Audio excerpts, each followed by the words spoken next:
Much better. Diba? Umuulan pa naman. Singing umuulan at kapiling ka.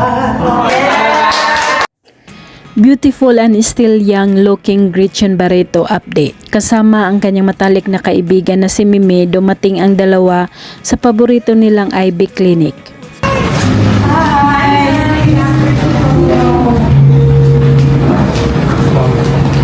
I heard the good news.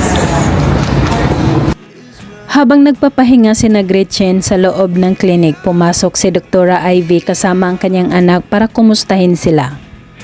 And did you have a talk for you or for Kelly? Me.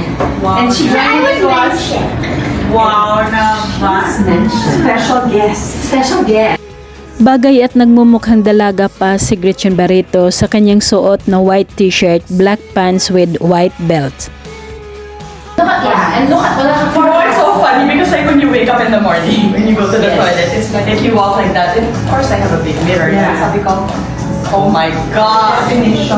Habang kausap ni Gretchen Barreto si Dr. Ivy, pinapanood nila ang malaking TV screen kung saan makikita ang video ni Heart Evangelista. It's your face now. Really? Yes. Well, hey pretty one. Samantala, super elegant ni Gretchen Barreto sa kanyang pink gown kasama ang partner niya bilang sponsor ng kasal na si Atong Ang.